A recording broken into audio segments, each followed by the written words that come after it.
Looking for the best travel cameras to suit your needs?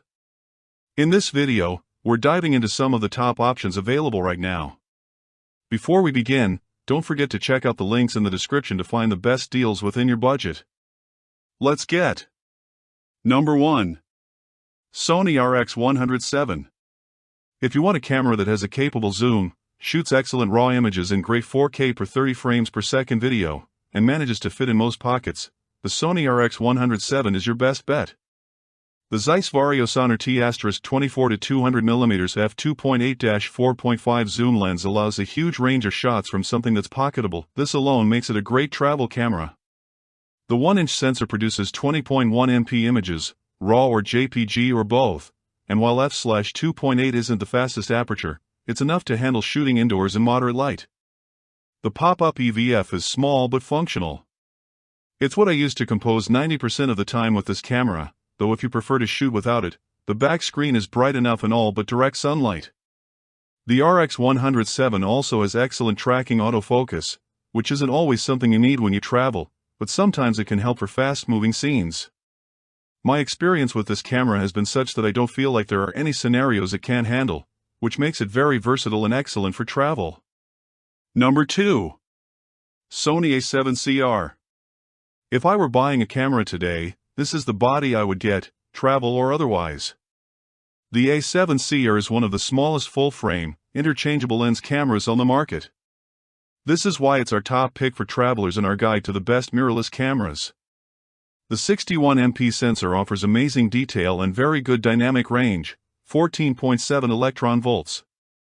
The super-fast autofocus system is among the best you'll find in mirrorless camera, and there's great subject tracking as well, making it perfect for shooting fast-moving scenes on the go. While Sony's series cameras are mainly for high-resolution still images, the video specs here are solid enough for the casual video user, with support for 4K per 60 frames per second video in full-frame mode, 1.2x crop, or oversampled 4K per 30 frames per second video.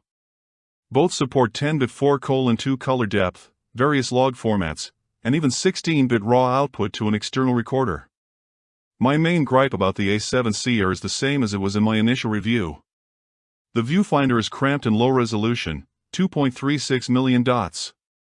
It's not a deal breaker for me, but it's something to keep in mind and good reason to rent a camera before you invest. The big question with this camera is, which lens do you pair it with for travel? There's a compelling argument to be made for the Sony FE24-105mm f/4G, $1,398, which gives you everything from wide to portrait with a little bit of extra reach as well. Another great option if you like primes is the Sony 40mm f2.5G, $798, which makes for a compact kit, and 40mm is a surprisingly great focal length for travel in my experience. Number 3. Fujifilm X100 VI.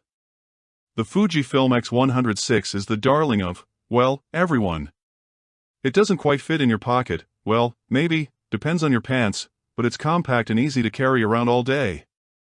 The 40MP APS-C sensor rivals full-frame sensors when it comes to resolution and detail, and the 35mm equivalent lens is perfect for everything from street to landscape, making it a good all-around travel lens. It is a fixed lens, but I've never found it particularly limiting, especially for travel photography. Don't forget Fuji's film simulations, which are legendary for a reason. They're a perfect way to capture creative looks without spending a bunch of time editing. And the X100 VI with the Fujifilm app on your phone makes it easy to get those vacation snaps onto social media. The X100 VI has 6 stops of in-body stabilization, meaning it works quite well even in low light. The hybrid LCD/optical viewfinder is excellent.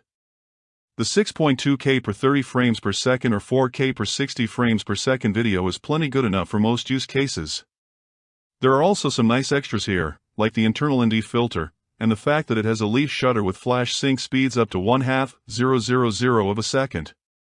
Alternatives: if you like the look of the X100 IV, but want to use multiple lenses, the new Fujifilm X-E5 delivers what you want. Pair it with the 23mm f/2.8 pancake lens and the 35mm f/1.4 for a great 35mm per 50mm prime travel kit. Number 4. GoPro Hero 13 Black. The GoPro Hero 13 Black is my top pick when I hit the road. The interchangeable lens system gives it the edge over other action cameras, offering shooting possibilities that just aren't there with others. Throw the Hero 13 Black and the ultra-wide lens in your bag and you've got a great way to capture everything you do: climbing, hiking, diving, snorkeling, and other situations where a traditional camera or even your phone would potentially be destroyed. The GoPro won't bat an eye. Check out the rest of our best action camera and best GoPro picks for more info. Number 5. GoPro Max 2 360 camera. GoPro's new Max 2 is the best 360 camera for travel. The dual 14mm, 35mm equivalent lenses of the Max 2 each record to a 1/2.3-inch chip, yielding what GoPro calls true 8K, 10-bit video. The upshot is that GoPro's sensors are larger than the competition, which means more pixels for sharper, clearer footage. There's also support for 10-bit color and log files, or, if post-processing is not your idea of fun, the natural-looking color rendition in the default profile is the best I've tested. You get all the usual GoPro video modes, including hyper-smooth video stabilization, horizon leveling, time warp, and more. You can also activate single lens mode, which turns it into a 4K Hero-style action camera with all the same features.